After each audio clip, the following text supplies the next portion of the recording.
Está ahora en línea con nosotros el ministro de Trabajo y Seguridad Social, Eduardo Brenta. ¿Cómo le va, Brenta? Buen día. Buenos días, ¿qué tal? Un gusto. ¿Por qué el gobierno decide llegar a este límite con este anuncio? Bueno, en realidad, como usted sabrá, desde hace ya unos cuantos días, un grupo de profesionales médicos nucleados en la Sociedad de Cirugía, con el respaldo jurídico del estudio Aval, ha resuelto abandonar los cargos que tenían en las puertas de urgencia y emergencia de los hospitales de ACE. Esta situación parte de un reclamo que es imposible de atender. Estos profesionales son contratados a través de comisiones de apoyo, son empresas unipersonales, no están en negro como se ha manifestado, es un grave error. Son contratados como empresas unipersonales, brindan... Es un contrato de arrendamiento de servicios. Exactamente. Y a partir de ese contrato, obviamente es imposible pagarlo en nocturnidad, por lo cual ACE les propuso presupuestarse y hacer efectivo el pago de la nocturnidad, recursos que ya están incluidos en la rendición de cuentas. Sí. Esto no fue aceptado por los profesionales porque presupuestarse implica cumplir las guardias y los horarios y no de alguna manera estar hoy en la situación de fundamentalmente de operar como retenes, ¿no? Sí. Lo que en algunos casos les permite mantener otras actividades durante el periodo en el cual se encuentran de retén. Y por tanto realizar una acumulación de cargos que supera lo que establece como límite la Constitución de la Constitución de la República. Nadie puede tener más de un cargo público. Se ha hecho una excepción con los médicos, funcionarios de la salud, etcétera, para otorgar la posibilidad de tener 2 cargos públicos, presupuestales me refiero, pero si estos fueran presupuestados sería el tercer cargo público de muchos, por lo cual no aceptaron este mecanismo y han renunciado. Frente a esta renuncia, en el día de ayer se comunicó, primero que se va a aceptar naturalmente la renuncia, y se va a hacer efectivo, ya se están haciendo efectivo el pago de los créditos laborales pendientes, y se va a llamar en un plazo de no más de 15 días a cubrir estos cargos en el marco de del presupuesto de ACE, o sea, para funcionarios cirujanos presupuestados. ¿Se pueden presentar los renunciantes? No. ¿Por qué? Porque los renunciantes no aceptan ser presupuestados, por tanto no pueden presentarse.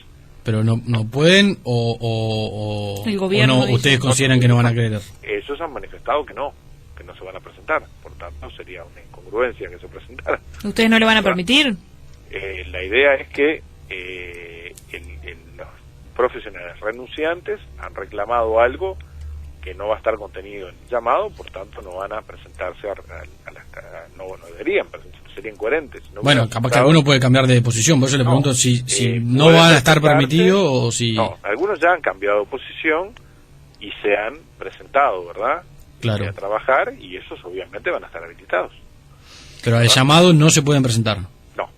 No van a estar autorizados a presentarse. En principio no, dada la decisión que ellos han adoptado de renunciar a esos mismos cargos. Ahora, ¿no es contradictorio, por un lado, obligarlos a través de una ley a trabajar y por otro lado prohibirles que se presenten a un llamado? No, son cosas totalmente diferentes. Claro, son diferentes en la formalidad, pero digamos, ¿no es contradictorio en el espíritu? A eso me permite contestarle, capaz no puedo explicar. Lo que le quiero decir es que se va a realizar un llamado para estos cargos, para esta situación excepcional, con otras características, ¿verdad?, que tiene que ver con asimilar estos cargos a determinados grados, a determinados cargos existentes a nivel de la Facultad de Medicina, y por tanto entendemos que se van a presentar profesionales de otro perfil. Se va a establecer un perfil, como en todos los casos, que de alguna manera va a establecer algunas limitantes, entre ellas no tener otros contratos con el Estado. Brenta, ¿se toma esta decisión tan drástica, por la molestia del gobierno con respecto a la medida de los cirujanos o porque realmente la situación a nivel de atención se estaba complicando? Como usted sabe, que en estos días la situación se está resolviendo postergando operaciones coordinadas para atender las puertas de urgencia y emergencia, donde llegan a los hospitales públicos personas heridas, accidentadas, sí, claro, o con situaciones que exigen una intervención, valga la redundancia, urgente. Entonces, esto va a hacer que a breve plazo se genere una acumulación de operaciones coordinadas, y como ustedes saben, en función de los convenios internacionales que el país tiene establecido establecidos con Naciones Unidas y demás, el gobierno está obligado a garantizar el derecho al acceso a la salud en la población, ¿verdad? Y en este sentido hay que instrumentar mecanismos que permitan que los ciudadanos, particularmente los ciudadanos que necesiten en la salud pública, puedan efectivamente hacer efectivo ese derecho. Aquí está, en nuestra opinión, el derecho a la vida, a la libertad y la seguridad de las personas, esto lo dice la Declaración Universal de los Derechos Humanos, para el goce y ejercicio de esos derechos, sí, claro. Tiene preeminencia respecto a otros derechos. ¿Pero los servicios ya estaban saturados, Brenta, en este momento? Bueno, estamos adelantándonos a la situación. Bien. Para que no se nos diga luego que el gobierno fue omiso frente a una situación que evidentemente se iba a concretar a los pocos días, ¿no? Entonces, en función de este aspecto y en función de la obligación que el Comité de Derechos Económicos, Sociales y Culturales de las Naciones Unidas establece a través del Pacto Internacional de Derechos Económicos, Sociales y Culturales, donde dice que el Estado debe garantizar los servicios de salud a la población para asegurar el derecho a la vida, vamos a establecer una norma legal que le permita al Ministerio de Salud Pública, a través de una ley, declararlo de emergencia sanitaria cuando estas situaciones se planteen, que sea a través de una resolución del Ministerio de Salud Pública en acuerdo con otros miembros del Poder Ejecutivo. Esto es lo que se está diseñando como proyecto de ley, y esto permitiría establecer un porcentaje de dedicación horaria de los profesionales en función de las horas que dedican a la actividad privada al sector público. ¿A quiénes va a comprender esa ley? Bueno, esta ley, como toda ley, es de carácter general, ¿verdad? ¿A todos los médicos? En principio, sí. En principio, obviamente va a aplicarse a situaciones particulares. Esto, para poner un ejemplo que pueda ser comprendido con facilidad, el decreto de la resolución de esencialidad que el Ministerio de Trabajo emite cuando se produce una situación de huelga, ¿verdad?, que atenta contra la salud o seguridad de la población, primero, es una facultad delegada por una ley votada hace muchísimos años, ¿verdad?, absolutamente en el marco de los convenios internacionales que Uruguay tiene firmados con la Organización Internacional del Trabajo, y esta norma de carácter legal le otorga esta facultad al Ministerio de Trabajo, que puede utilizarla de manera perentoria cuando la situación se plantea, ¿no? No sería posible utilizarla si hubiera que transitar por los ámbitos parlamentarios cada vez que una situación de conflicto pusiera en situación la seguridad o la salud de la población. El mecanismo que se plantea aquí es similar, ¿verdad?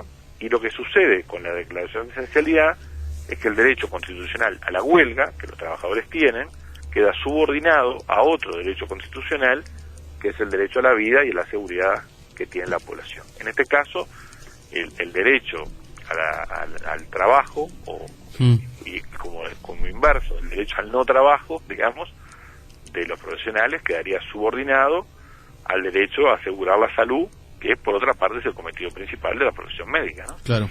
Ahora, ¿no puede aplicarse el mismo criterio a otras áreas de la vida del país? Digamos, ¿por qué se hace con los médicos y no con otro? Y se hace con otros en forma más grave, para que lo que pasa es que en general no lo tenemos en cuenta. Pero por ejemplo, los policías tienen derecho a huelga. Hay muchos países en el mundo que los funcionarios públicos no tienen derecho a huelga. En el Uruguay, obviamente, los militares tampoco tienen derecho a huelga. Claro, pero los policías son funcionarios públicos, pero eso no quiere decir que se obliga a cualquier ciudadano que tenga cierta preparación a transformarse en policía. No, y esto nadie persigue ese objetivo, nadie persigue que se transforme en médico un ciudadano cualquiera. No, pero sí a cualquier médico que no trabaje en salud pública a trabajar ante una... porque se entiende que en función del compromiso que se asume al ejercer la profesión médica, que es un compromiso con la vida, fundamentalmente, ¿no?, con la preservación de la vida, ¿verdad?, existen situaciones excepcionales en las cuales pueden establecerse una obligación de asistir, ¿no?, que es la contrapartida de la omisión de asistencia, ¿no? O sea, si usted convoca a un médico hoy a una situación de emergencia donde está en riesgo la vida de un ciudadano y el médico se niega, hay un delito consagrado en el Código Penal que establece el delito de omisión de asistencia. Una cosa, ministro, es una situación de emergencia o de catástrofe, y otra cosa es que esto pase a ser la norma para el trabajo médico. Y nadie dijo que fuera la norma, estamos hablando de una ley de emergencia. La emergencia no es una norma.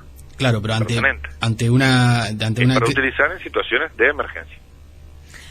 Ministro, como ya se ha hecho, por otra parte, ¿no? Se aprobó en el Parlamento en el año 2010 una ley de emergencia sanitaria que establecía esto mismo que yo le estoy diciendo. ¿Se puede penar hasta con prisión a los médicos que no acaten, ministro?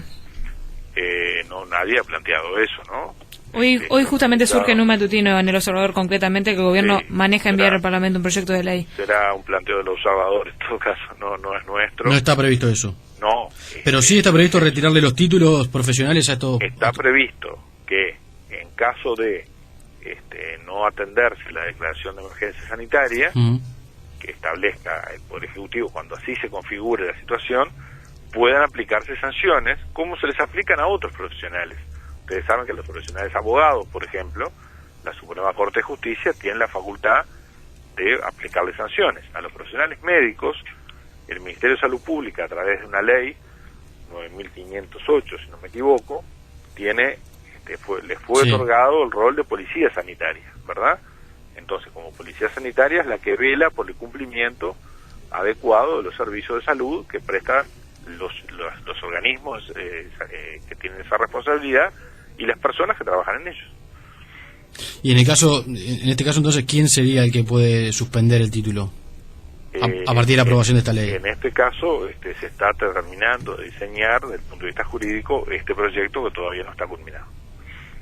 Pero lo significativo aquí me parece, porque quizá a veces esto para quien escucha se transforma en un debate jurídico complejo. Yo lo que quiero manifestar es que el gobierno tiene la obligación de velar por la salud de los ciudadanos. Y en este caso, la resolución que ha adoptado un pequeño grupo de médicos nucleados en la Sociedad de Cirugía significa desatender una de las áreas más sensibles, ¿verdad?, que son las puertas de urgencia y de emergencia de los hospitales públicos. Frente a esta situación, el gobierno recurrió a un decreto de esencialidad que se aplicó a los médicos que son funcionarios presupuestados de ACE, que hoy han dejado de realizar operaciones coordinadas para cubrir las áreas de emergencia y urgencia. Esto va a significar a corto plazo una acumulación de operaciones coordinadas que se van postergando, ¿verdad? El reclamo que se está planteando es un reclamo absolutamente imposible de atender, por lo que le mencionaba anteriormente, porque la situación de empresas unipersonales no permite el pago de nocturnidad reclamado. Y cuando se les ha ofrecido la presupuestación, cuyos recursos están incluidos en la rendición de cuentas, estos profesionales se han negado. Habría que preguntarles por qué, ¿verdad? Se han negado. Nosotros obviamente tenemos una explicación, pero deberían ser ellos quienes respondan por qué no acceden a presupuestarse y cobrar la nocturnidad, ¿verdad? Entonces nos parece que lo desproporcionado aquí es la medida que han adoptado estos profesionales médicos, poniendo en riesgo la vida de la población y particularmente de aquellos ciudadanos que no tienen opción ni recursos económicos para atenderse en una clínica privada o en otro lugar, ¿verdad? Entonces, nuestra preocupación fundamental es esa. Los aspectos jurídicos se irán viendo con los profesionales que obviamente tienen la capacitación más adecuada para realizarlo, que fueron consultados durante toda la jornada de ayer antes de realizar los anuncios correspondientes. Ministro, que obviamente es el presidente de la República, ¿no? Pero ¿qué participación tuvo Mujica en todas estas decisiones? Él pidió mano firme, se puede decir, con respecto a las medidas que se van a implementar. El presidente estuvo al tanto de las discusiones y intercambios que se realizaron desde el día antes de ayer, diría yo, respecto a este tema, absolutamente informado durante todo el tiempo. Ahora, quien me parece que le está reclamando al gobierno que haga cumplir los servicios de salud en la forma que corresponde es la población, ¿verdad?, que es la que se atiende en estos servicios de salud y que hoy lamentablemente carece de ellos. Claro, pero una decisión de estas características, obviamente, ustedes lo saben, tiene una implicancia que va más allá de lo asistencial y también tiene una implicancia más bien política. El presidente, obviamente, dio un aval para que se tome esta decisión o de alguna manera dijo que habría que buscar otra alternativa. El presidente estuvo informado y obviamente no se toman decisiones por supuesto del Ejecutivo sin consultar por al supuesto naturalmente. Pero me refiero a si él de alguna manera, como en otros casos, pidió de que se siga por la línea de aplicar medidas fuertes para el presidente lo que planteó es que aseguráramos la atención a la población y particularmente a este sector de la población que no tiene alternativas, como como decía recién, como la tienen otros sectores de la población con mayores recursos económicos. Desde los cirujanos se planteó de que el gobierno ha tomado esto como una situación política y que ellos en realidad lo que estaban buscando era mejorar su situación. ¿Cómo responden ustedes a esto? Y yo le acabo de explicar que se les ha ofrecido presupuestados y para ver una oportunidad y no lo aceptaron. En mi opinión, la posición política la adoptaron ellos, ¿verdad? Porque no encuentro explicación, y creo que ustedes tampoco, a por qué se niegan a presupuestarse y a cobrar la nocturnidad, que es su reclamo. ¿Ustedes qué creen? ¿Por qué se niegan? Porque tienen muchos cargos públicos. ¿Y entonces? Y son incompatibles. Entonces se produce una acumulación de cargos en determinados sectores de la profesión que impiden el acceso de otros profesionales médicos a esos lugares, ¿verdad? Entonces se critica el mecanismo de contratación a través de comisión de apoyo, pero luego cuando se plantea cambiarlo y presupuestarlo con todos los derechos que como trabajadores deben de tener, dicen no, páguenos la nocturnidad y manténganos contratados a través de comisiones de apoyo. O sea, el gobierno hoy está pagando a muchos médicos por tareas que no cumplen, o por horas que no cumplen en su tarea. Bueno, en nuestra opinión, por la cantidad de carga horaria de algunos médicos, es imposible que estén cumpliendo presencialmente con las tareas, ¿no? Entonces, lo que yo pregunto es, cuando se dice que hay una contratación irregular y en negro, y el gobierno propone regularizar, presupuestar y otorgar todos los derechos, ¿por qué se dice que no? Entonces yo podría llegar perfectamente a concluir que esa es una decisión política y que lo que se pretende es otra cosa. Ahora, creo que esa explicación no me corresponde darla a mí, corresponde darla a los que han dejado sin atención a la población en las puertas de urgencia y emergencia de los hospitales públicos. Ministro, ¿hay otros sectores del Estado que estén en una situación de similares características, aunque no sea tan delicado como la salud? Digamos, de trabajadores no hay nada más delicado que la salud. No, está bien, pero me refiero, independientemente de este caso que está claro, ¿hay otros sectores dentro del Estado donde hay empleados que no están presupuestados, que están en situaciones que los trabajadores pueden considerar que son irregulares? Bueno, a ver, durante muchísimos años en el Estado, décadas diría yo, se produjo un proceso de regulación de las relaciones laborales, ¿verdad? Imaginemos que el mecanismo más perverso, por ejemplo, fue el 222, ¿no? Que fue instalado en gobiernos blancos y colorados, y llevaba a los policías a trabajar teóricamente 8 horas en la función policial y 8 horas en un servicio contratado 222, cosa que efectivamente ningún ser humano puede hacer, ¿no? Sí. Y esto perduró durante años en situación absolutamente irregular, sin aportes a la seguridad social. Bueno, esto se está recomponiendo, esto tiene un costo enorme desde el punto de vista presupuestal, pero se está recomponiendo con el objetivo de eliminar el 222 y que el funcionario policial pueda vivir efectivamente de su salario como funcionario policial con la carga horaria que corresponde a un trabajador. En el hospital Canzani del Banco de Previsión Social, en la década de los previos al gobierno del Frente Amplio, amplios grupos de trabajadores estaban negros, literalmente negros, ¿no? O sea, no aportaban a la seguridad social. Y revertir todo este proceso es un proceso de alto costo económico que lleva muchísimo tiempo.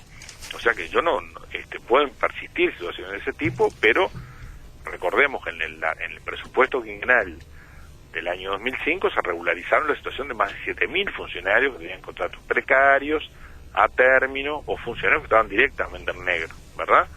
O sea que este es un proceso de formalización de las relaciones laborales que se viene realizando en la órbita del Estado y que naturalmente implica recursos económicos y tiempo sobre el cual hay que continuar esforzándose. Yo no digo que no haya situaciones, ahora que evidentemente había muchas más, no tenga ninguna duda, ¿no? Bien, ministro, para terminar, ¿cuándo envían este proyecto de ley al Parlamento? Bueno, estamos trabajando sobre eso, y se enviará cuando esté culminada la redacción. Y ¿se va a enviar sí o sí? Más allá de que los cirujanos digan hoy, bueno, retomamos el trabajo. Sí, el proyecto se va a enviar porque queremos que esta situación... Yo miraba la crónica de un matutino en la mañana que hacía una reseña, y hemos tenido en los últimos años 2 o 3 situaciones por año similares a estas, ¿no? Entonces nos parece que esta reiteración de situaciones con diversos colectivos que tienen un saber que la sociedad les ha otorgado pagándole los estudios a la Universidad de la República, la gran mayoría, no puede reiterarse en forma simultánea, ¿no? Recordemos cuando la Sociedad Oftalmológica se negaba a operar y se negó a todo lo que fue en su momento la operación que permitió que más de 40.000 uruguayos se puedan ver a través de las operaciones del Hospital de Ojos, ¿no? Esta situación, por suerte, se revirtió, pero evidentemente... Han habido otros episodios. Exactamente, ha habido muchos episodios y todos se han ido resolviendo por la vía de más recursos económicos, ¿verdad?, que luego van en detrimento de los salarios de otros trabajadores o de los recursos que la salud necesita para mejorar su calidad de atención a la gente. Ministro, brevemente, para aclarar, porque obviamente un proyecto de estas características tiene muchas aristas, pero ¿se va a obligar a profesionales a trabajar un porcentaje de su hora o cómo se implementa en la práctica, más allá de los aspectos jurídicos? Bueno, yo le decía que no está terminada la redacción de este proyecto, pero estábamos pensando en algo de características. La base de este proyecto va a ser el mismo que fue aprobado en el Parlamento en el año fines del 2010, si mal no recuerdo, que fuera enviado en su momento por el ministro Lesker y que recibiera sanción en ambas cámaras. Ministro, le agradecemos mucho estos minutos. No, con mucho gusto, a las órdenes. Eduardo Brenta, ministro de Trabajo y Seguridad Social.